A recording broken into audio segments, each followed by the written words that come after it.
Donc il n'y a pas de recette magique pour le chino. C'est des fois, Myriam, Bat, Esther. ותינוקת בצרה. תינוקת בצרה, ולעילוי נשמת. רן סוטנה בת מרי. רן סוטנה בת. מרי. לעילוי נשמת לידי מסעודה בת צוליקה. לידי בת. Il y a champignons et Donc, patate. nous disons la chose suivante. Ça aujourd'hui c'est un cours d'introduction, on rentrera si Dieu veut la semaine prochaine dans toutes sortes de situations et toutes sortes pas de technique, j'aime pas le mot technique, mais en tous les cas de malachim qui permettent d'envisager le chinou et de pouvoir réagir dans certaines situations selon l'esprit de la Torah et selon des fois même la chova, la situation. Peu de gens savent par exemple, on fera un cours que sur ça, qui a une sur la shonara sur ses enfants, d'Oraïta. Quelqu'un qui dit à son mari, il est vraiment bête, c'est un issour d'amour, comme nous dire sur n'importe qui, il n'y a pas un tour de la shonara sur ses enfants. Donc il y a beaucoup d'alachot qu'il faut étudier en chino, et on va essayer de voir bien sûr pour nous aider à mieux éduquer nos enfants, qui est une des tâches les plus précieuses. Mais aujourd'hui je vais juste faire un cours d'introduction, et qui va baser en réalité la base de tous les shiurim abaim, qui est le Rambam. Il y a un Rambam dans Parashat Bo qui pose une question très intéressante, qui à première vue n'a aucun rapport avec le chinour, qui dit comment se fait-il, nous on sait que la Torah elle est vraie, d'autres qu'on sait que la Torah elle est vraie. Il dit parce que chez les autres religions, c'est toujours un homme qui monte, qui a soi-disant une illumination, et qui vient nous raconter ce qu'il a vu. Il dit tout ça, on peut y croire, on ne peut pas y croire, faites ce que vous voulez, mais c'est pas prouvé. Un homme qui a eu une illumination, il n'y a jamais une religion au monde qui dit que 3 millions de personnes ont vu Dieu. Ça n'existe pas. Les autres religions, c'est toujours un homme, Bouddha, Mahomet, l'acrobate, tous, il a une révélation, et il arrive à dire aux hommes, voilà ce que Dieu m'a dit. Bon, tu crois peut-être qu'il a eu un coup de soleil, on ne sait pas. Alors que la Torah, ça a été une révélation massive devant tout un peuple, de 3 millions de personnes, et plus parce qu'il y a aussi Rébra, donc ça peut être 6-10 millions de personnes. Et donc toute la Torah, elle passe d'une génération à une autre génération. Et Rambam dit alors, il dit oui, mais les parents ne mentiront pas aux enfants. Les parents ne mentiront pas aux enfants, donc on sait que ce qu'on a vu tous au Sinaï, c'est vrai. C'est très bizarre quand vous lisez ce texte. D'abord parce qu'il y a des parents qui mentent aux enfants. Ça existe. Ça existe des parents qui mentent aux enfants. Donc pourquoi est-ce qu'on va dire Velo yishakru av lebana behem lebito lo yishakru. C'est bizarre. Donc en réalité, qu'est-ce que veut dire le Rambam? Rambam Nachmani veut dire une chose très simple. Il veut dire que le lien, et c'est ça le fondement, on va dire théologique, enfin métaphysique, thoraïque, de tous les conseils techniques après sur le chino, le fondement du rapport entre les parents et les enfants, c'est le mont Sinaï. C'est-à-dire que se passe entre les enfants et les parents un événement sinaïque. C'est Sinaï qui se passe. Ça veut dire quoi? Ça veut dire que le rapport ce qu'on a vécu au Sinaï, eh bien, un bon chino se vit dans le rapport parent-enfant. Alors ça veut dire quoi? C'est très simple. Au Sinaï, vous savez qu'au Sinaï, c'est pas juste qu'on a vu, une révélation magnifique, des éclairs, Dieu a parlé. Au Sinaï, on a vu la vérité telle qu'elle. On a vu le tissu du monde s'est déchiré pour voir la vérité qui nous a à jamais imprimé notre conscience, notre âme, éternellement. Ça veut dire qu'il y a il y avait une confiance absolue, un amour absolu et une exigence absolue. Donc je répète sur les mots, amour absolu, exigence absolue, confiance absolue. Au mont Sinaï, Dieu s'est révélé au peuple juif et s'est présenté comme un Dieu qui te présente la vérité, sur lequel tu peux avoir confiance, tu peux te reposer. La Emouna en hébreu, c'est pas juste croire qu'il y a un Dieu, c'est de mettre sa vie dans les mains de Dieu. C'est ça, oui. Si quelqu'un commence à dire, dès qu'il a un problème avec son voisin, la première action c'est d'appeler l'avocat, c'est pas la Emouna. Dès qu'il a un problème de santé, la première action c'est d'appeler le médecin, c'est pas la Emouna. Même si c'est que Dieu existe. La Emouna, c'est que la première action c'est de dire un télim. C'est Dieu qui va décider, c'est pas le médecin. Donc j'ai un problème, Dieu, c'est ça la Emouna. La Emouna c'est mettre sa vie dans les mains de Dieu, c'est pas croire qu'il y a un Dieu. Un gars il peut croire que Dieu existe. La émouna juive, c'est de mettre sa vie dans les mains de Dieu. Il envoie les shlichim quand même. Oui, on ne peut pas qu'on va aller chez le médecin. Mais la première, il faut savoir que tout dépend de Dieu. Donc ça veut dire que le rapport de confiance, quand Dieu nous a demandé, il n'y avait plus de questions, c'était l'évidence. Or vous dites à un petit enfant de 2 ans, 3 ans, vous lui dites qu'il y a un tigre dans le placard, il vous croit ou pas? Oui. Il y a un gros dragon, il y a un gros dragon dans la cuisine, il vous croit ou pas? Essayez, il va vous croire tout de suite. Ça veut dire que le rapport instinctif de l'enfant par rapport aux parents, c'est quoi? Une confiance absolue.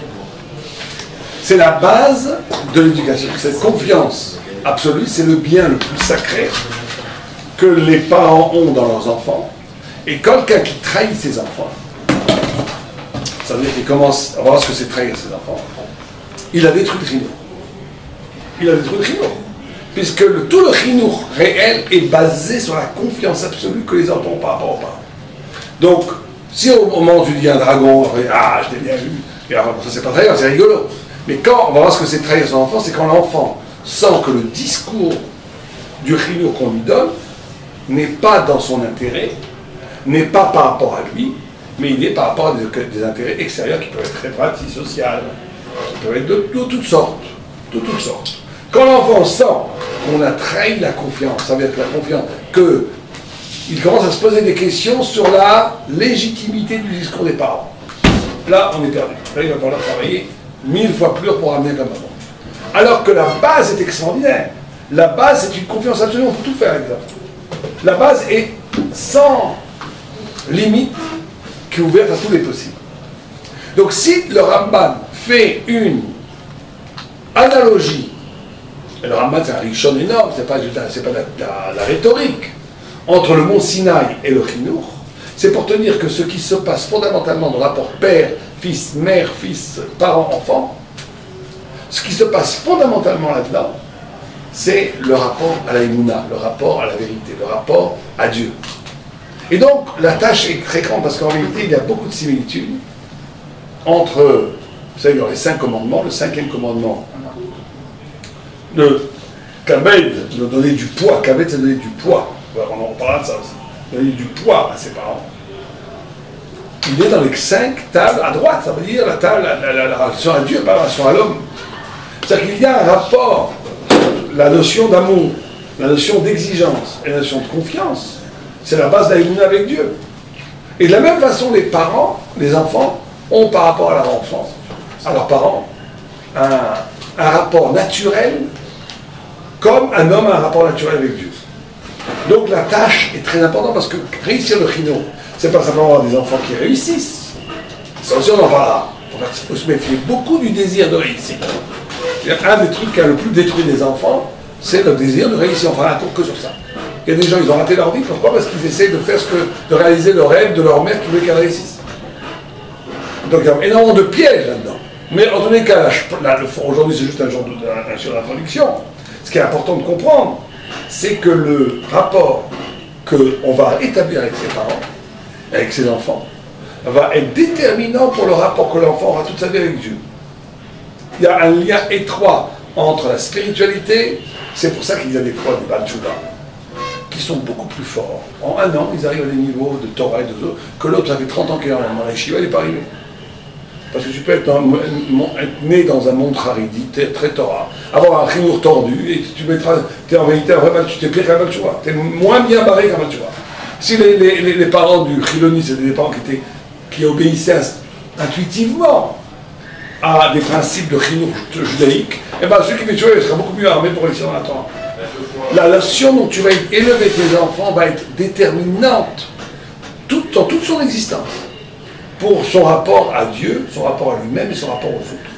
Ces 3 rapports qui font la vie d'un homme, le rapport aux autres, le rapport à Dieu, le rapport à toi, va être éminemment déterminé par le Christ. Après, chacun est libre, chacun peut se reconstruire, chacun peut se reformer, chacun peut changer sa vie, sa psyché, tout le monde peut faire tout ce qu'il veut.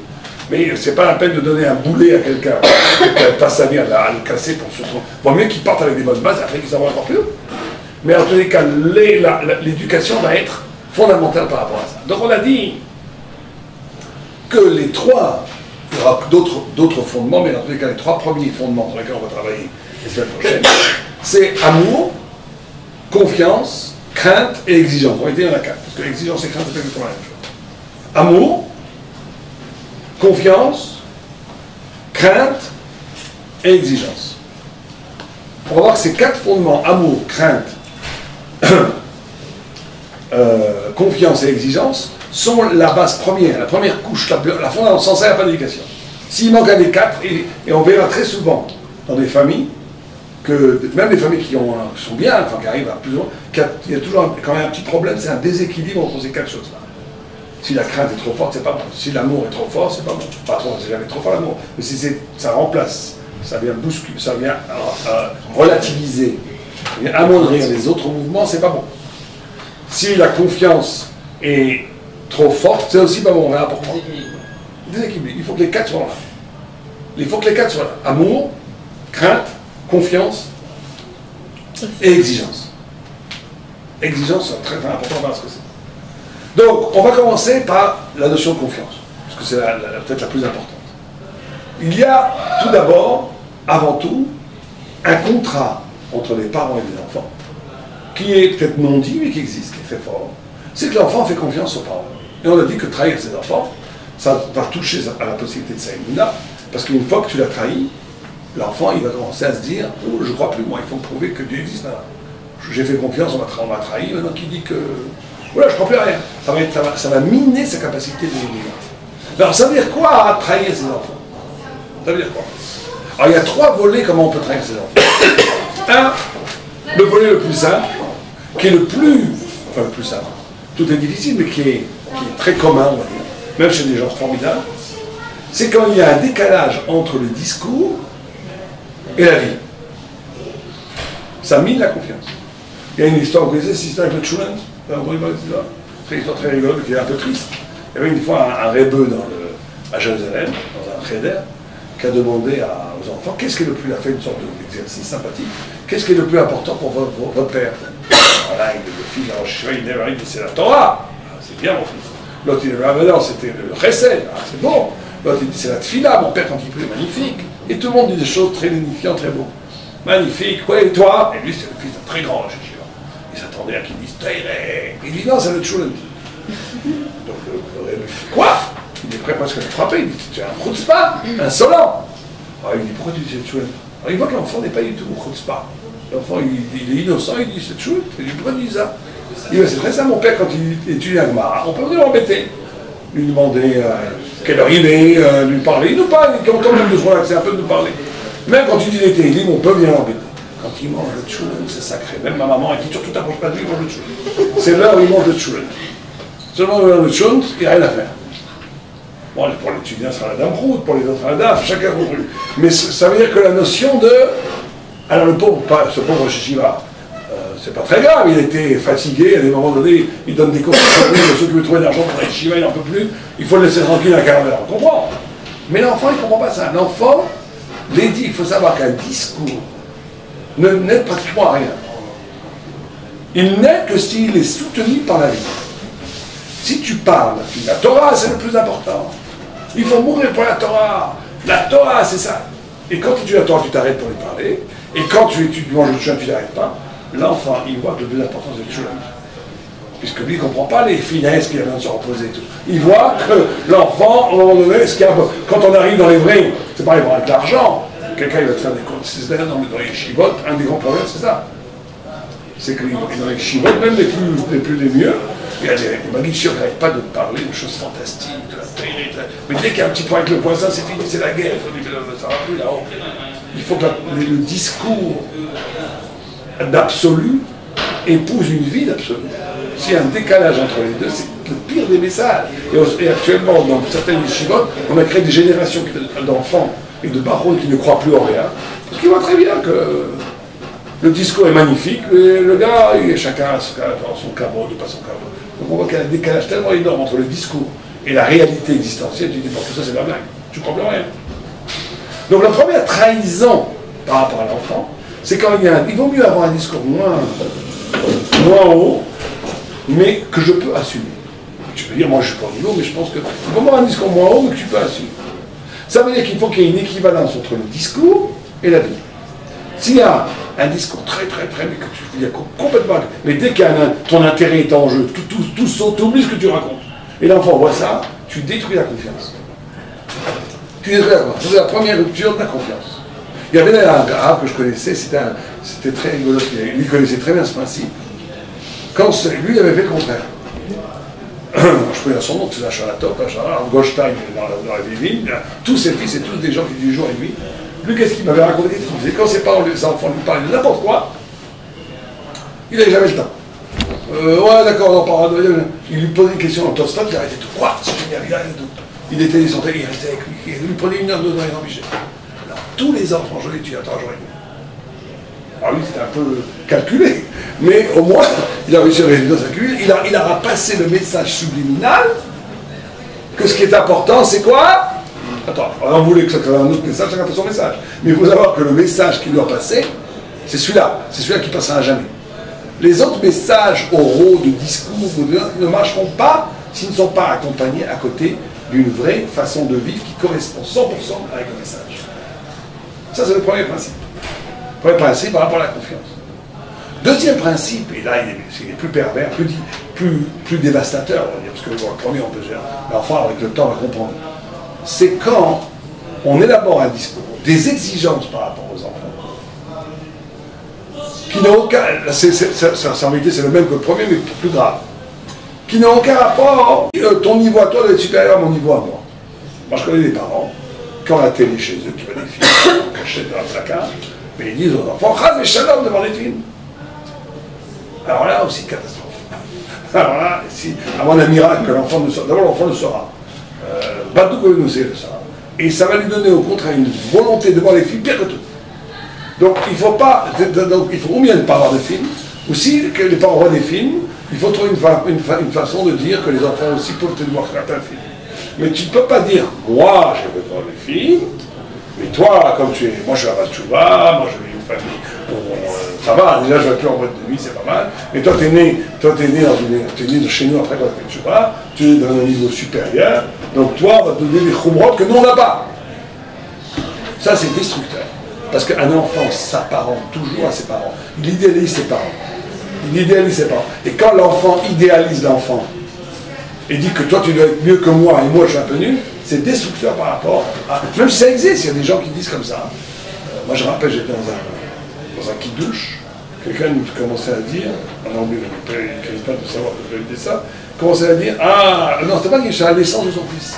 Il dit, enfin voilà, lui il ne sera pas Balchouva. Lui, j'étais voilà, je lui dis n'importe quoi, Balchouva c'est une grande mal. Tu es en train de te dénigrer toi-même en idéalisant sur ton fils. Ton fils, je te dis, si tu veux comme ça, il sortira moitié chiloni. C'est comme ça. Parce que lui, il n'a pas du tout envie d'assumer très souvent dans les fils de Balchouva, c'est le problème. Il y en a plein qui tombent. Parce qu'il voit très bien, le père, les parents ont un double langage, interdit, le rock'n'roll et tout. Mais ils sentent bien que des fois, ils adorent ça. Il y a des choses qui passent avec les grands-parents, ils rappellent leur jeunesse. Le gosse, ils sont éclatés, après ils ont fait tchouva, et moi, il faut une chose de sa vie dès la naissance. Pas question. Moi aussi, je vais faire comme mes parents. Et tu vas très souvent, oh là, qui retombe, il ne revient pas. Donc tu ne peux pas avoir de double langage. Ça aussi, c'est une trahison, parce que tu voudrais que ta tchouva se poursuive avec eux, mais que les reliquats les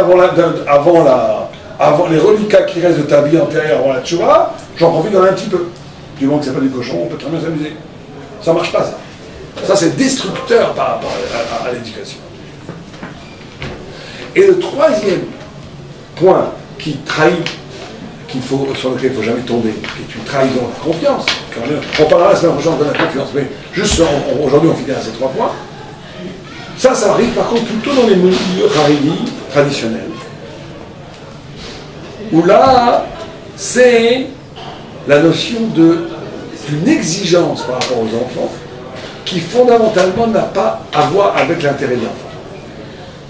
Par exemple, quand l'exigence de sniout n'est plus une valeur spirituelle, mais une valeur sociale pour qu'elle rentre dans un bon séminaire. Par exemple. Ou l'exigence qu'il étudie bien la Torah à l'enfant n'est plus le souci d'un développement pour l'enfant, mais pour qu'il puisse être accepté dans les bonnes échelles, parce que, quand votre fils rentre à l'école Torah, il va à Podovitch, à Redmond. C'est bien pour les chidours. Ça, alors, c'est catastrophique, parce que c'est une réduction de la spiritualité à quelque chose de social. Mais ça, on le fait tous. Hein. On rigole, mais on le fait tous. On a tous aussi envie que nos enfants soient acceptés dans les écoles. Ça fait du bien au chef de la Mishpacha. C'est humain, l'homme est un animal social. Mais il faut s'en mettre dans la tête. Parce que si l'enfant sent que c'est ça, c'est ça qui est monnaie, c'est ça qui est le moteur, alors c'est pas forcément destructeur, parce qu'il y a des enfants qui reproduisent avec leur enfant. Mais c'est en réalité, c'est pas un destructeur visible. Parce qu'il n'y a pas leur mode de vie forcément le gamin. Il va rester, il va garder le chapeau ici, mais on crée des générations d'hypocrites. Ça, on crée des générations d'enfants qui reproduisent le même système, où tout est social, où la Torah est au service d'une caste élitiste. On est en train de détruire la vraie Torah. Donc, ces trois notions-là, par rapport, avant tout, la confiance, ça veut dire l'intérêt de l'enfant. C'est le souci éminent de l'intérêt de l'enfant, c'est un des quatre piliers, des quatre premiers piliers du Dieu. Il ne doit jamais être détruit par rapport à ces trois choses qu'on a parlé. Ça veut dire, une distorsion, un fossé entre le discours et la vie. 2, quand on projette sur l'enfant l'idéal et que nous on reste à un niveau bas.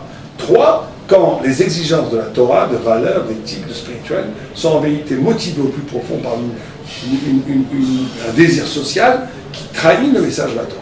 Ces trois choses-là, les enfants le sentent, qu'on le veuille ou non. Même si ce n'est pas des enfants très intelligents, ils le sentent.